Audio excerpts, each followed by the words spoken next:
continuación, seguiremos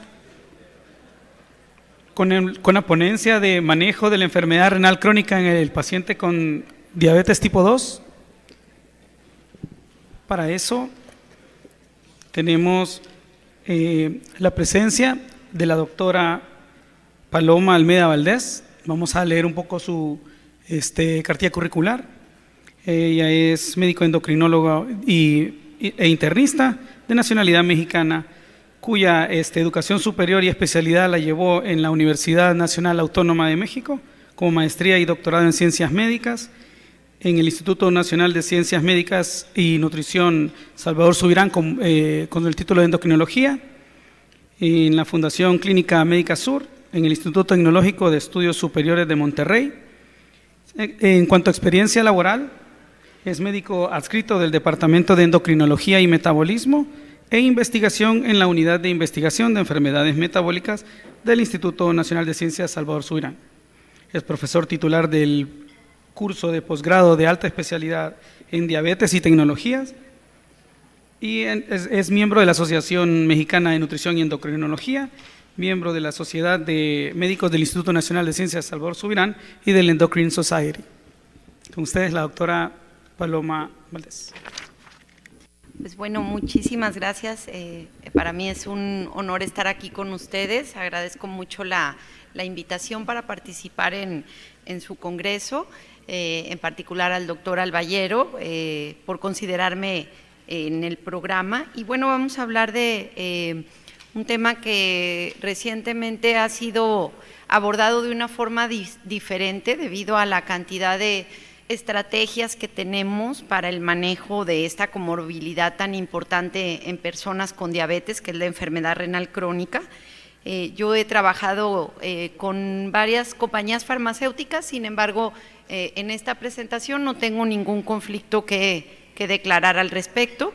Y a manera de introducción, pues como ustedes saben, la diabetes es la principal causa de enfermedad renal crónica a nivel mundial y pues afecta aproximadamente 40% de personas que viven con diabetes, esto sin diferencia entre diabetes tipo 1 y diabetes tipo 2, y generalmente vamos a observarla en personas que llevan 20 años aproximadamente del diagnóstico de diabetes, aunque esto puede ser diverso, ¿no?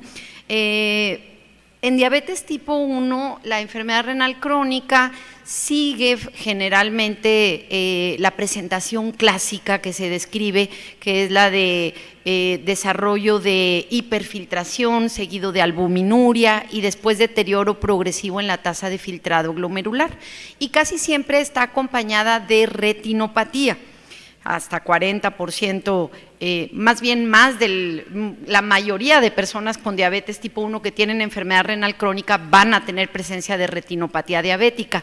No así en la diabetes tipo 2, en donde la presentación de la enfermedad renal crónica suele ser más heterogénea, por lo cual no debemos de descartarla si no hay retinopatía, es decir, solo en 50% de los casos se va a ver acompañada de retinopatía, y esto es debido en parte a la duración desconocida de la diabetes tipo 2 y a la coexistencia de diversas patologías como hipertensión, dislipidemia, que hacen que la presentación de la enfermedad renal sea más heterogénea.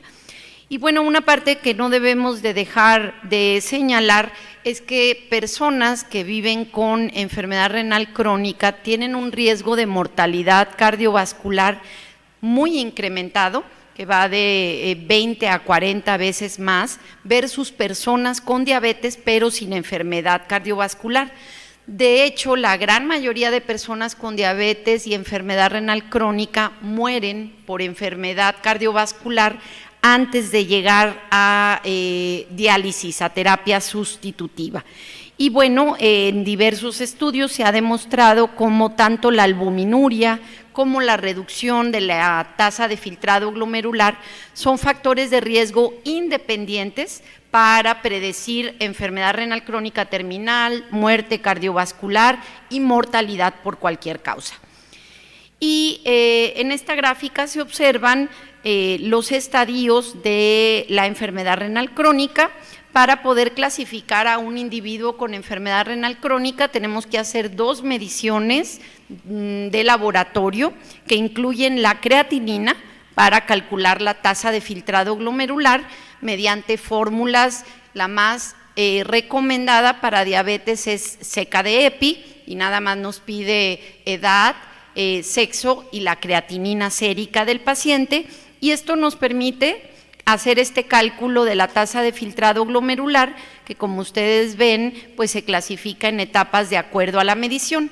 Muy importante, se debe de hacer una medición si sale alterada en el transcurso de 2 a 3 meses para descartar que la disminución no sea causa transitoria, una enfermedad renal aguda o algún deterioro que haya ocasionado una disminución de la tasa de filtrado glomerular.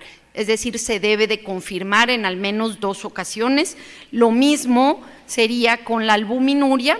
Ya no se recomienda pedir recolecciones de orina de 24 horas, es suficiente con una determinación de albuminuria y creatinina en muestra de orina al azar y hacer el índice albúmina-creatinina, en donde pues lo mismo, G1 sería lo que antes se conocía como normoalbuminuria, G2 como microalbuminuria y G3 como macroalbuminuria.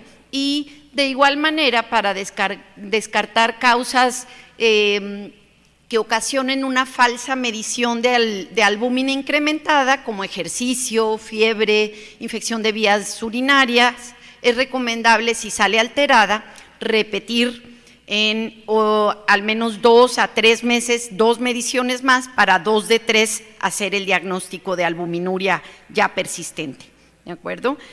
Y bueno, me regreso un poquito, vean ustedes, con base a la clasificación de la albuminuria y de la tasa de filtrado glomerular, también son las recomendaciones de qué tan frecuente vamos a vigilar a la persona con enfermedad renal crónica y cuándo requiere ser vista por un nefrólogo para planear la terapia sustitutiva. Esto ocurre generalmente cuando la tasa de filtrado glomerular es menos de 30, y vean ustedes que ya en este estadio de tasa de filtrado glomerular menos de 30, pues la vigilancia de la función renal debe ser cada 3 a 4 meses, porque es muy dinámico en este punto lo que puede ocurrir con la función renal. Sin embargo, desde una tasa de filtrado glomerular de menos de 60, es bien importante buscar las comorbilidades propias de la enfermedad renal crónica. ¿Cuáles son estas? Pues anemia, hacer mediciones de calcio, fósforo, vitamina D, PTH, porque justo a partir de esta tasa se empiezan a presentar estas comorbilidades. Y de igual manera, muy importante hacer ajustes de fármacos a partir de tasa de filtrado glomerular de 60 hacia abajo. Y bueno, una parte fundamental en el tratamiento de la enfermedad renal crónica son los cambios en el estilo de vida. Definitivamente la ingesta de sodio, que muchas veces es muy difícil de cuantificar porque muchos de los productos procesados tienen sodio como conservadores, pues debe limitarse a menos de 2 gramos por día. Y la ingesta de proteínas, en estudios antiguos de enfermedad renal crónica sin diabetes, se demostró que restringir proteínas retrasaba la microalbuminuria. Sin embargo, esto ya no se recomienda y se ha demostrado que incluso puede ser deleterio. Entonces no debemos de restringir proteínas, pero tampoco debemos de excedernos. La cantidad recomendada es de 0.8 gramos por kilo por día en enfermedad renal crónica sin terapia sustitutiva. Y también una parte muy importante, y por eso existen los suplementos hiperproteicos para personas que ya se encuentran en terapia sustitutiva, que deben recibir un aporte mayor de proteínas, hasta 1.2 gramos cuando ya se encuentran en terapia sustitutiva, debido a que la diálisis representa un estado catabólico en donde se pierde mucha masa muscular y ahí al contrario se requiere un suplemento adicional. El ejercicio acompañado de pérdida de peso, realmente no ha demostrado efectos independientes en la enfermedad renal crónica. Sin embargo, sabemos que es parte integral del tratamiento de la diabetes, y si logramos un efecto importante o benéfico en la hemoglobina glucosilada, pues a su vez puede impactar positivamente a la enfermedad renal crónica. Pero realmente estudios de pérdida de peso en enfermedad renal crónica no hay muchos, aunque sabemos los estudios de cirugía bariátrica que se han demostrado disminuir enfermedad renal crónica en personas con este grado de obesidad, y por supuesto la suspensión de tabaquismo. Ahora, otro punto muy importante y que no debemos de dejar de lado cuando vemos a personas con enfermedad renal crónica es la importancia del control glucémico. En esta lámina les pongo a manera de resumen algunos de los estudios pues, que nos han demostrado sólidamente cómo el control glucémico estricto en comparación con un control convencional se asocia con disminución de la incidencia y progresión de la enfermedad renal crónica en diabetes, empezando con el estudio en diabetes tipo 1 DCCT y su seguimiento EDICT, en donde definitivamente aquellos individuos que fueron asignados al control intensivo de insulina lograron una disminución de la albuminuria y menor progresión a enfermedad renal crónica.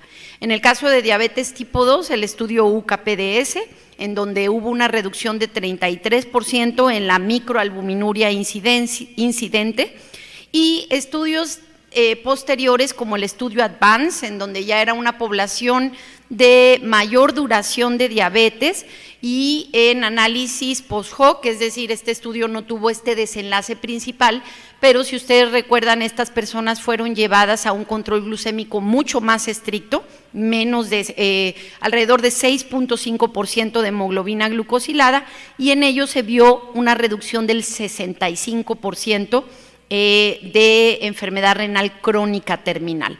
Y por supuesto el estudio STENO 2, que probó una estrategia multifactorial en personas con diabetes tipo 2 y que ya tenían presencia de microalbuminuria, todos estaban tratados con IECAS, y en este estudio también un análisis post-hoc demostró que el tratamiento intensivo retrasó la disminución de la tasa de filtrado glomerular, redujo la enfermedad renal crónica terminal y la muerte. Sin embargo, justamente las personas con diabetes tipo 2 son personas en donde el riesgo de hipoglucemia, las personas con diabetes tipo 2 y enfermedad renal crónica son personas en donde el riesgo de hipoglucemia nos preocupa, y de hecho en el estudio ACORD las personas con enfermedad renal crónica que tuvieron hipoglucemia tuvieron mayor mortalidad. Entonces es algo que también tenemos que vigilar. No queremos ser demasiado agresivos causando hipoglucemias en este grupo de población, por lo cual tenemos que tener precaución al elegir los fármacos, y sobre todo cuando utilizamos secretagogos o insulina, pues este riesgo se ve muy incrementado. Y en algunos casos pues no queda otra situación más que utilizar insulina, y esto es debido por la disminución de la aclaración de la insulina y la disminución de la gluconeogénesis renal. Entonces es así como la Asociación Americana de Diabetes recomienda que tengamos un abordaje individualizado al definir la meta de hemoglobina glucosilada en enfermedad renal crónica, en donde consideremos la etapa de la enfermedad renal y seamos un poco menos estrictos en aquellos que tienen etapa renal avanzada, por supuesto la presencia de comorbilidades, la edad, la expectativa de vida, recursos para el manejo de hipoglucemia, si la persona percibe o no hipoglucemia, y el riesgo de hipoglucemia inherente al tratamiento que tenga la persona. Y así elegiremos una meta de 6.5 a 8, individualizada de acuerdo a estas características. Y otro punto pues es la utilidad de la hemoglobina glucosilada como marcador de control glucémico en esta población. Sabemos que la hemoglobina glucosilada nos representa el promedio de glucosa de los últimos 90 días, pero no informa de la variabilidad glucémica, y sobre todo está influenciada por cambios en la vida media de los eritrocitos. Entonces, en personas con enfermedad renal, sobre todo personas con enfermedad renal avanzada, que ya tengan anemia, que ya tengan tratamiento con eritropoyetina, no se diga aquellas personas que ya se encuentran en terapia sustitutiva. La hemoglobina glucosilada, aunque es un marcador global y nos indica más o menos el grado de control glucémico, puede tener bastantes limitaciones. Y es así que en estos casos se recomienda el uso de monitoreo continuo de glucosa en cualquiera de sus variedades, en tiempo real, intermitente, para poder evaluar de una forma más precisa el control glucémico. Y ya entrando al tratamiento farmacológico, bueno, pues la metformina, como sabemos, puede administrarse en forma segura con tasa de filtrado mayor a 30. Ha demostrado reducir eventos de enfermedad renal crónica terminal y cardiovasculares, específicamente en individuos con enfermedad renal crónica. En esta referencia que les pongo acá abajo, eso se demostró, por si lo quieren revisar más a detalle. Sin embargo, lo que observamos en ocasiones pues es que se suspende prematuramente en enfermedad renal. Esto es debido al riesgo teórico de acidosis láctica, que realmente es más teórico que real. Ha habido diversos estudios en donde se ha visto que la acidosis láctica causada por metformina es rara y generalmente se asocia a otro tipo de comorbilidades, pero aún así la indicación es que podemos utilizar metformina arriba de 30. Si la persona baja de 30 y más de 45, se recomienda disminuir la dosis a la mitad, 1000 miligramos al día, si es que ya la estaba utilizando. Si no la estaba utilizando, no se recomienda iniciar con 45. Y se debe de suspender con tasa de filtrado glomerular de menos de 30. Y también, muy importante, suspender en periodos de enfermedad aguda, en periodos de que se vayan a hacer estudios con medio de contraste. Es muy importante suspenderla 2 días previos y reiniciar un día después para evitar el riesgo de cualquier deterioro de la función renal. ¿Qué pasa con las sulfonilureas? Pues bueno, se eliminan predominantemente por vía renal. Se recomienda evitarlas con tasa de filtrado glomerular menos de 15 y si se van a utilizar, que sean sulfonilureas más modernas como glipizida, gliclazida o glimepirida, y evitar glibenclamida por su vida media tan prolongada que puede causar mayores eventos de hipoglucemia. Los inhibidores de disacaridasas, acarbosa, miglitol, prácticamente no hay información sobre su uso en enfermedad renal avanzada. En principio, pues diríamos que probablemente sean seguros, pero no hay la información y de por sí, al menos en México, los utilizamos ya muy poco. Tiazolidinedionas no requieren ajuste en personas con reducción de la función renal, recordar edema y otros eventos adversos, incremento del riesgo de fracturas que a veces limitan su uso y pues bueno, la insulina, que es un pilar del tratamiento en estas personas en muchas ocasiones, pues elimina vía renal y debemos de hacer reducciones de la dosis de acuerdo a el riesgo al comportamiento de la persona. Ahí con más razón es útil el monitoreo continuo de glucosa para evitar la hipoglucemia. Y entrando pues a los fármacos que además de controlar la glucosa ofrecen efectos benéficos renales, tenemos a los inhibidores de SGLT2. Aquí en la gráfica se muestra lo que pasa con la glucosa normal, en donde la totalidad de la glucosa se reabsorbe en el túbulo contorneado proximal y esto se manifiesta como una orina libre de glucosa. ¿Qué pasa en hiperglucemia?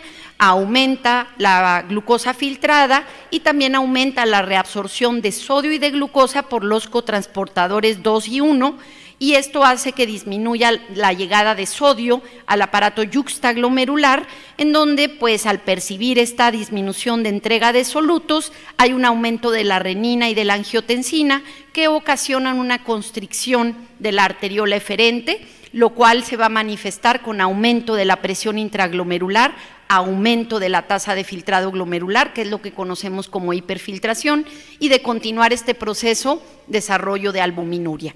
¿Qué pasa con la inhibición de SGLT2? Pues se bloquea la reabsorción de sodio-glucosa, esto permite que se restaure la llegada de sodio al aparato yuxtaglomerular y que haya una constricción de la arteriola aferente, recuperando este reflejo túbulo-glomerular. Y además, pues bueno, si se combina los inhibidores de SGLT2 con antagonistas del sistema renina-angiotensina-aldosterona, que hacen su principal efecto causando dilatación de la arteriola aferente y eferente, pues vemos que los efectos pudieran ser sinérgicos en la enfermedad renal crónica, beneficiando a las personas con diabetes.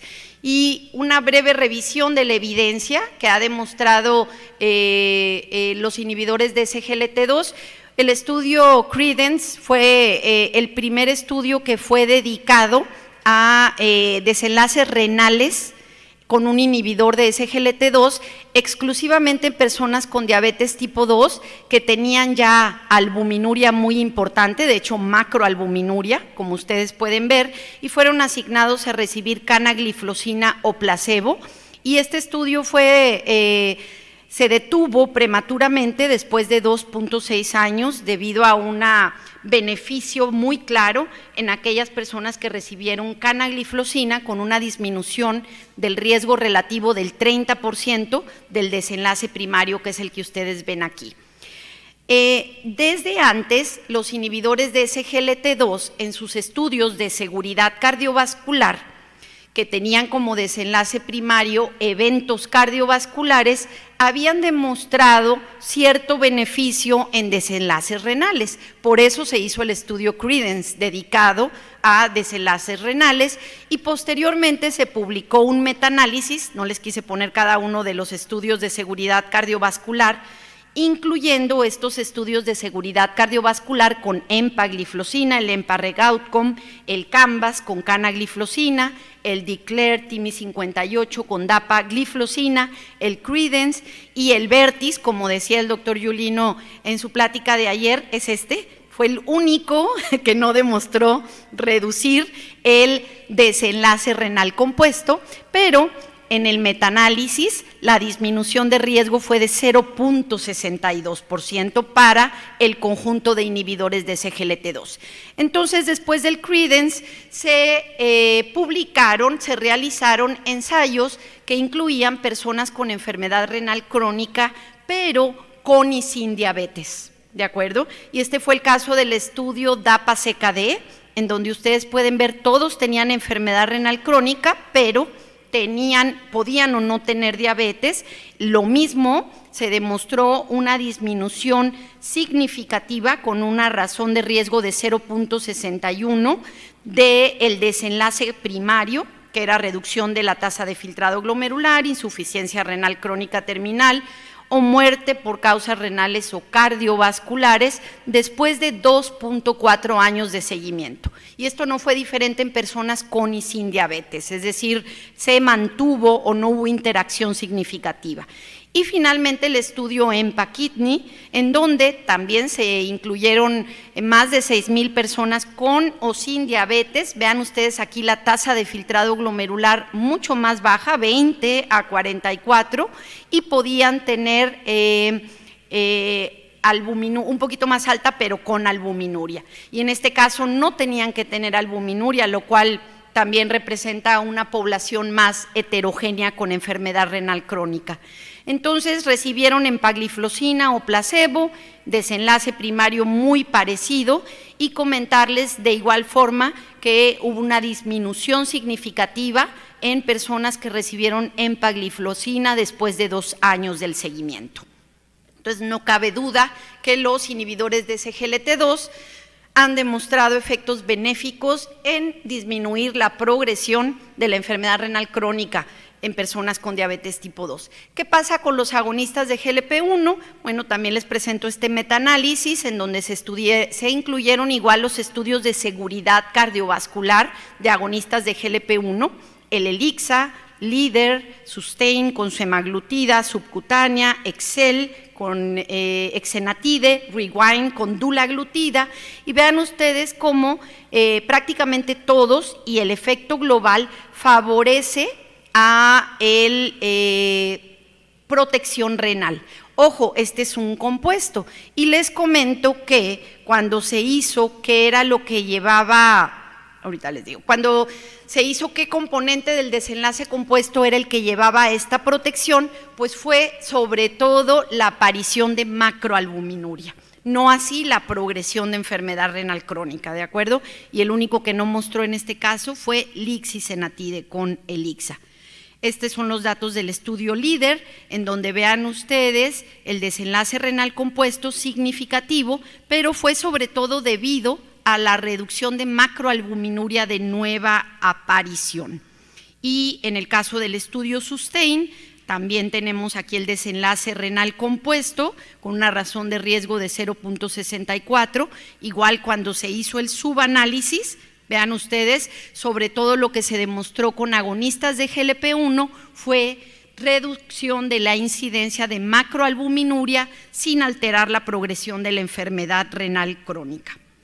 Y este estudio es particular, se los quise presentar porque es un estudio del programa de dulaglutida que se llevó a cabo en personas con enfermedad renal crónica de 30 a 59 de tasa de filtrado glomerular, y también porque los resultados fueron un poquito contrastantes a lo otro que les mostraba yo de la albuminuria. ¿Qué pasó con dulaglutida en comparación con insulina glargina? Pues lo que se observó fue que la tasa de filtrado glomerular con las 2 dosis de dulaglutida disminuía menos, estimada por cistatina C. No pasó ningún efecto con la albuminuria en este estudio en particular, pero pues se demostró seguridad de dulaglutida en personas con enfermedad renal moderada. Y como ustedes saben, creo que este ya cerró y tendremos los resultados pronto, que es el estudio FLOW con semaglutida subcutánea, dedicado específicamente a desenlace renal compuesto para tener un poco más de evidencia sobre los agonistas de GLP-1 en desenlaces renales. Y bueno, pasando a la última parte de la presentación, sin dejar de mencionar la importancia del bloqueo del sistema renina-angiotensina-aldosterona, que ha demostrado desde hace ya muchos años retrasar la progresión de albuminuria en personas sobre todo con diabetes e hipertensión, aunque KDIGO también recomienda que se utilice en personas con albuminuria y sin hipertensión. Y bueno, ¿por qué? Pues porque sabemos que la activación del sistema renina-angiotensina-aldosterona se acompaña de activación de mecanismos deleterios, avidez por sodio, aumento del tono vascular, daño glomerular, proteinuria, inflamación sistémica, producción de especies reactivas de oxígeno, fibrosis renal y cardiovascular, y que los inhibidores de la enzima convertidora de angiotensina o bloqueadores del receptor de angiotensina son útiles para disminuir la progresión a enfermedad renal y disminuir eventos cardiovasculares. Y recientemente pues surgen los antagonistas del receptor también para bloquear a este sistema se contaba con antagonistas del receptor mineralocorticoide que habían demostrado reducir albuminuria y sobre todo útiles en hipertensión arterial resistente, tales como espironolactona y eplerenona, con reducción de marcadores de fibrosis e inflamación, con la desventaja de sus efectos adversos, sobre todo hipercalemia. Entonces, recientemente surgen los antagonistas del receptor mineralocorticoide no esteroideos con mayor selectividad y con un perfil de seguridad más favorable. Entonces, estos son los estudios de finerenona en personas con diabetes tipo 2 y enfermedad renal crónica. El estudio Fidelio nuevamente comparó dosis de finerenona de 10 o 20 miligramos diarios de acuerdo a la tasa de filtrado glomerular.